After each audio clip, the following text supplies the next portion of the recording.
तो जैसा कि हमारे पास प्रॉब्लम है जी मूवमेंट से मुतालिक, हम इसको सॉल्व कर रहे थे, फर्स्ट 2 पार्ट्स हमने सॉल्व किए थे प्रॉब्लम के। अब थर्ड पार्ट की तरफ मूव करते हैं। What could be the risk involved if we fix the average price per share as $9। यानी हमें ये बताया जाता है जी कि कंपनी ग्रो कर रही है या कंपनी अपना एक नेक्स्ट सेटअप कहीं और भी जो है वो लॉन्च कर रही है, तो ऑब्वियसली हम सपोज कर लेते हैं कि लास्ट $6 जो है एवरेज रखने के बजाय अगर हम $9 एवरेज रखते हैं, जो कि एक्सपेक्टेडली कंपनी की परफॉर्मेंस है, उसकी हेल्थ अच्छी होने की वजह से एक्सपेक्टेडली हम सपोज करें कि $9 हो जाए, तो फिर जो है रिस्क फैक्टर कितना इन्वॉल्व होगा। ठीक है, अगर मैं $9 प्राइस सपोज करता हूं कंसिडरिंग दीज वैल्यूज,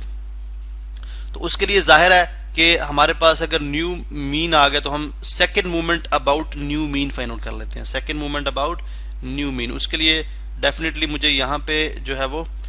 इस जो प्राइसेस हैं पिछले 7 मंथ्स की वो यहाँ पे मैं कॉपी करता हूँ, और जो न्यू मीन है न्यू म्यू, ठीक है, न्यू मीन है वो कितना आ गया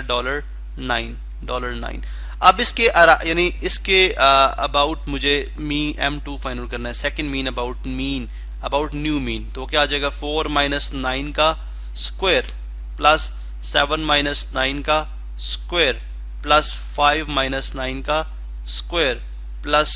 8 - 9 का स्क्वायर, इसी तरह से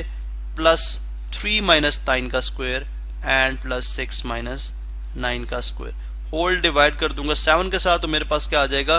वेरिएंस, मेरे पास आ जाएगा वेरिएंस, ठीक है, डिवाइडेड बाय 7। तो बहुत सिंपल है, अगर आप देखिए 4 - 9 - 5 का स्क्वायर प्लस 25, ये आ गया 7 - 9 - 2 प्लस 4 आ गया, उसके बाद 5 - 9 - 4 16 आ गया, यहाँ पे 1 आ गया, यहाँ पे 3 - 9 - 6 36 आ गया यहाँ पे, और यहाँ पे अगेन 9 डिवाइडेड बाय 7। अगर आप इन सबको ऐड करते हैं 25 + 4 29, 29 + 16 45, 46 46 + 36 82, 82 + 9 91, 91 डिवाइडेड बाय 7। अगर हम ऑन कैलकुलेटर करें 91 डिवाइडेड बाय 7, 91 डिवाइडेड बाय 7 करता हूं तो मेरे पास आ जाता है 13। इसका मतलब है जो मेरे पास M2 है, second movement about new mean क्या आ गया 13, जो कि वेरिएंस है। इसका मतलब है अगर मैं इसका स्टैंडर्ड डिविएशन फाइंड आउट कर लेता हूँ, इसी का स्क्वायर रूट करूँ तो मेरे पास 3.6 मेरे पास वैल्यू क्या आ जाती है, यानी स्टैंडर्ड डिविएशन क्या आ जाएगा 3.6। इसका क्या मतलब हुआ, इसका मतलब है जी कि अगर हम इन दोनों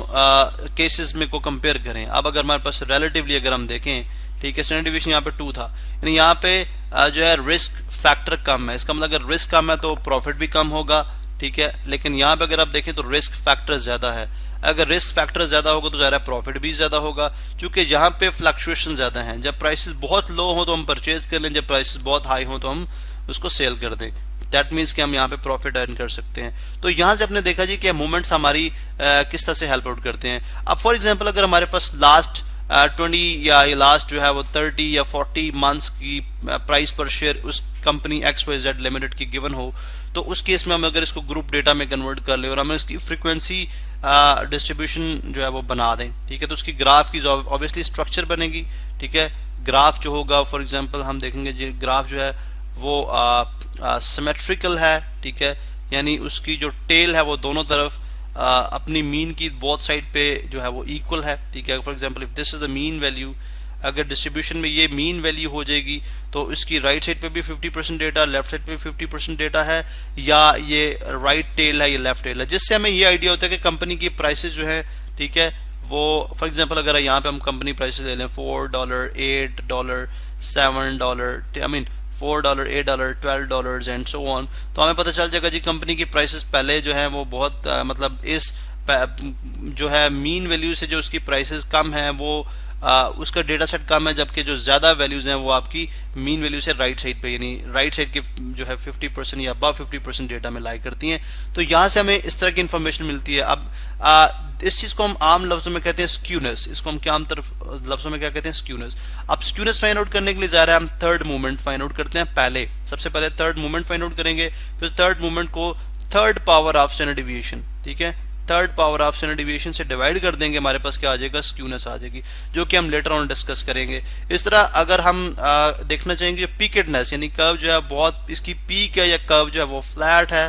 यूं, ठीक है, या कर्व जो है वो नॉर्मली डिस्ट्रीब्यूटेड है, आई मीन कर्व जो है बहुत पीक है, एक पीक यूं बन सकती है, थोड़ा सा मैं इसको अगर आप करूं पीक है कर्व की बहुत ज़्यादा, ये कर्व जो है वो नॉर्मली डिस्ट्रीब्यूटेड है, या कर्व फ्लैट है। इस चीज़ को स्टडी करने के लिए हम fourth movement M4 find out करेंगे, उसको डिवाइड कर देंगे fourth power of standard deviation के साथ। तो जिससे हमें पता चल जाएगा जी कि जो कर्व की जो वैल्यूज हैं, ठीक है, वो 50% या कितने, यानी कितनी वैल्यूज जो हैं, यानी कितनी वैल्यूज जो हैं वो 1 स्टैंडर्ड डिविएशन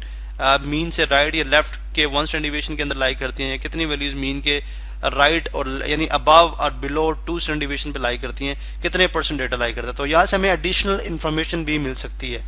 अब M3 फाइंड आउट करने के लिए जाहिर है कि हमारे पास जो पावर हो जाएगी, फॉर एग्जांपल अगर हम इसी मीन की, इसी जो न्यू मीन की बात करें, न्यू मीन के अगेंस्ट अगर हम third and fourth movement find out करते हैं, तो यहाँ पे पावर 3 हो जाएगी थर्ड मूवमेंट के केस में, यानी हर जो डिविएशन है from the mean, her value की डिविएशन फ्रॉम द मीन की पावर 3 लेंगे, और अगर फोर्थ मूवमेंट की बात होगी तो हर डिविएशन की पावर 4 लेंगे, और हम अपने रिजल्ट तक पहुंचेंगे।